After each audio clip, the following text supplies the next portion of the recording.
Ever since building my PC back in late December, I've been playing Cyberpunk 2077. I've played it before when the next-gen update released for the PS5 and the series consoles, but I had a bug that wouldn't let me progress through the story, so I just quit playing in general. I actually was super eager to jump back in when I heard about the announcement for Phantom Liberty, so I wanted to dive back in. Just to note before I get too far into it though, they probably did fix the bug at that point that I had issues with, but I just never went back and checked. Anyway, I waited to play Cyberpunk 2077 again until I was able to get my beefy PC built and working properly. The journey that Cyberpunk 2077 has had since 2020 has been an uphill battle to say the least, for both the developers and fans, mixing in emotions of frustration and disappointment. Amazingly enough, CD Projekt Red was able to do something quite incredible with this game that a lot of developers can't or won't willingly do for their video games. In this video, I'll be discussing my experience with Cyberpunk 2077 in 2024, the performance I've personally had, and more. Also, if you're new here, don't forget to hit that subscribe button if you like anything and everything games related. Before I talk about my experiences, I'm going to provide a little bit of context of the backstory of what happened with Cyberpunk. So in the year 2020, Cyberpunk 2077, being advertised and hyped for nearly a decade, released as one of the buggiest games with terrible performance. Terribly so, it was taken off of the PlayStation Store and refunds were in order for both PlayStation and Xbox consoles, following a huge apology from CD Projekt Red. Cyberpunk was originally set to release in March of 2020, but found some setbacks that pushed its release later in the year in December of 2020. This was obviously the year that the COVID pandemic had started, so this had a lot of their employees working from home, but this doesn't excuse the terrible launch, bugs, terribly optimized game, and more. Being completely honest, I don't blame the developers entirely, but it still clearly needed time. I definitely blame some of the shareholders involved that applied pressure to CD Projekt Red, and there were reportedly fans sending the developers death threats to apply more pressure to release the game. It goes without saying that that is not okay at all, but the fact that greed found a way to incorporate itself into the game's industry is no surprise. I'm also not taking away the blame from CD Projekt Red. If your product isn't finished,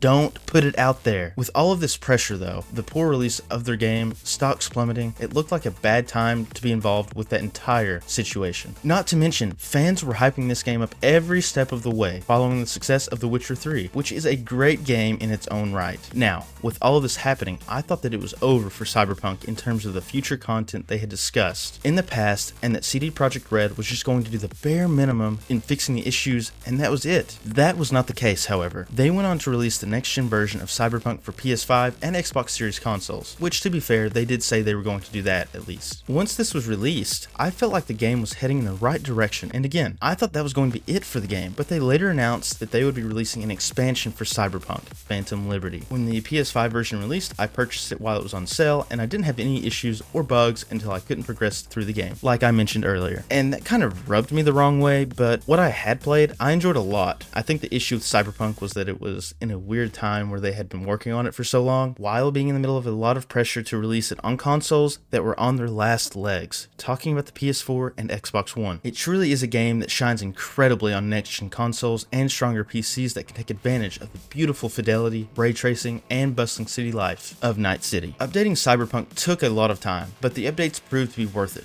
They revamped and retooled a lot of what was in the game, coming with Update 2.0. There were changes towards vehicle combat, perks, and cyberware, with an improvement for the police NPCs and the AI for them as well. They later added more after that with 2.1, but it wasn't as big as the previous update 2.0. This update came out in September, and it really changed a lot of the game for the better. I really liked a lot of the changes and how they changed the way that you could level up V and how you had to have a balance for your cybernetics. It was a great way of balancing things out and preventing you from becoming too overpowered while playing, which was one complaint that a lot of people had before these updates. Now, the skill tree felt better, and the addition of being able to refund these points was a nice touch as well. One of my favorite things they added was how you could wear clothes as purely cosmetic purposes now, attaching the armor rating system to your implanted cybernetics. So you could wear whatever you wanted and still have great armor, great implants, quick hacks that work way better, and more, enhancing a ton of quality of life to the game with these changes. The police NPCs were such a bummer and headache in the original build of the game, and I'm glad they changed that. There's really not a whole lot to that other than it just works better overall. Not only that, but the update was free for the base game. However, if you wanted the expansion that added another ending to the story, more missions, an additional upgrade tree, and more, it was completely optional to purchase. I get charging for the content expansion reputation because it adds a lot of great content to the game, and I think that adding the update entirely for free was a huge reputation booster for CD Projekt Red, so they definitely made the right call there. They honestly did more in that regard than I thought they would in general. Also, something that really helped Cyberpunk rise from the ashes was the release of Edge Runners, the show that dropped on Netflix to help explore the world of Cyberpunk. There was a huge spike of people returning to the game and buying Cyberpunk also. It was really the start of an upward trend that CD Projekt Red really needed. Now that I've covered some of the history of the game from launch to where it is now, how is it in terms of performance, and is it even fun to play today? Well, clearly the question is very subjective, but for me, I think it's a tremendous game. Does it have its flaws? Absolutely, but what game doesn't? All I know is that if you compare how the game is now to where it was in 2020, it's a world of difference in performance and quality. I've been playing Cyberpunk at 4K with 60 frames per second, sometimes up to 100, depending on where I'm at and what's going on in the world of Cyberpunk. I do have ray tracing enabled, and it is one of the most beautiful games I have ever played, if not the best. The story keeps you invested, the characters are written very well, and the side content just feels like it matters, while also keeping everything fun and entertaining. The gameplay, whether you choose to do combat, running guns, stealth, pistols, whatever you want to do, you can do it and do it well. It truly delivers in every aspect in that. I even love the quick hacking abilities that you can do. It adds an extra layer to combat and sneaking. Plus, it's such a rewarding system if you sink points into making it better. Also, I have to add, Keanu Reeves being in the game is a major positive overall. I was super interested in the character, and I love how the story brings Johnny Silverhand and V together in a unique way. That is fitting for the world of Cyberpunk. Speaking of the world, Night City is really special. Very beautiful lights, AI that feels very real as you navigate through the city, except it can be a little aggravating when people try to run in front of you while driving. And you know, at this point, I think developers keep that in their games as a crucial part just to make the player mad, because it really upsets me. When I run someone over accidentally, now I've got Night City police all over me. But not only is the city captivating, but the lore is something incredible on its own as well. I love reading snippets of shards you can pick up, asking questions to get to know characters more, and getting to know their backstories. CD Projekt Red did a great job at keeping you emotionally invested and caring about these characters. That's such an important thing to have when creating the world that they did with Night City and the people within it. And they even added Idris Elba to the Phantom Liberty expansion. Another great actor that really killed it. It's almost unbelievable that they were able to get huge actors to portray important characters